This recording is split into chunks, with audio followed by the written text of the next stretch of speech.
उसको बिंदास तरीके से लेना।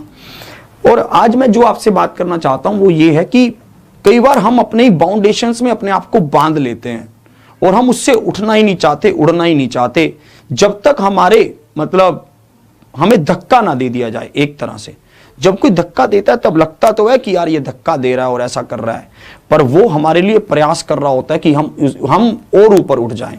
इसके ऊपर बात करेंगे आज। एक बार एक राजा के पास दो बाज आए, ऐसे बाज कि भाई साहब बिंदास, बहुत अच्छे। राजा के पास बिल्कुल ऐसे बच्चे थे तब आए, दिखने में इतने अट्रैक्टिव, बहुत अच्छे थे, अच्छी तरह वाले बाज। राजा ने उनको अपने पास रखा और भाई साहब एक बहुत ही अच्छे पक्षी वाले को बुलाया और उसको कहा कि इनको परफेक्ट बना दे, ये जब उड़े तो मजा आ जाए। भाई साहब पलने लगे, अच्छा खाते, अच्छा रहते, भाई साहब बिंदास। तो राजा उनके निरीक्षण करता रहता, बाज बड़े होने लगे, बाज पूरे बड़े हो गए। राजा ने देखा एक बाज बहुत उड़ता है, बहुत ऊपर तक जाता है, पर दूसरा बाज इतना ऊपर तक नहीं जा पाता, एक डाली पर आकर फिर ठहर जाता है, फिर ठहर जाता है, थोड़ा सा उड़ता है, फिर उस डाली पर आकर बैठ जाता है। तो भाई साहब राजा चिंतित होता है। राजा कहता है कि यार इस बाज को भी उड़ाना है, ये उड़ क्यों नहीं रहा, जितना वो उड़ रहा है उतना ये नहीं उड़ पा रहा। भाई साहब राजा उसको पूरा चेक वेक करवाता है, चिकित्सक वगैरह को दिखाते हैं, वो कहते हैं समस्या तो कुछ नहीं है, घबरा रहा है ये वैसे ही।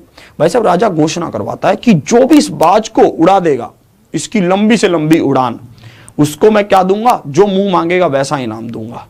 पूरे राज्य में घोषणा हो जाती है, बड़े बड़े भाई साहब पक्षी वाले आते हैं, कोई कैसे करता है, डराता है उसको, कैसे करता है, बाज ना उड़ता।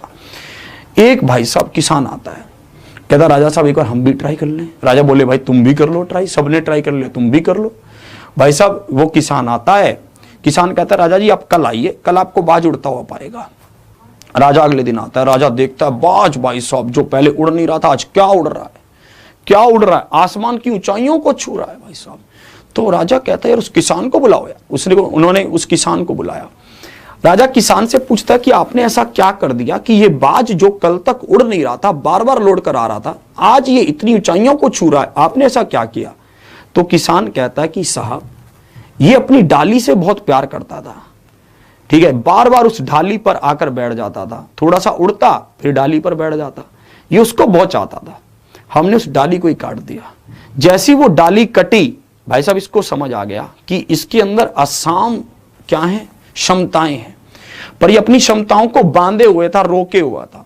ऐसे ही हम भी करते हैं, हम अब किसी ना किसी चीज के चक्कर में, हम किसी ना किसी चीज के मोहवश हम अपने समय को वेस्ट करते रहते हैं। जैसे मान लेते हैं वो मोह कैसा भी हो सकता है, फेसबुक को यूज करने का, व्हाट्सएप को चलाने का, बेफालतू में टाइम को वेस्ट करने का, इधर उधर की बातें करने का, ठीक है, तो वो मोह टीवी को देखने का, कैसा भी हो सकता है, पर हम उस मोह के चक्कर में अपनी क्षमताओं तक पहुंच ही नहीं पाते, उनको बार बार दबाते रहते हैं। जब उसको कोई काटेगा तो आपको लगेगा कि ये आपके साथ अत्याचार कर रहा है, पर वो अत्याचार नहीं कर रहा, वो आपका साथ दे रहा है। बात की गहराई को समझें, उड़ जाइए, अब मौका है हमारे पास कुछ मंजिल को पाने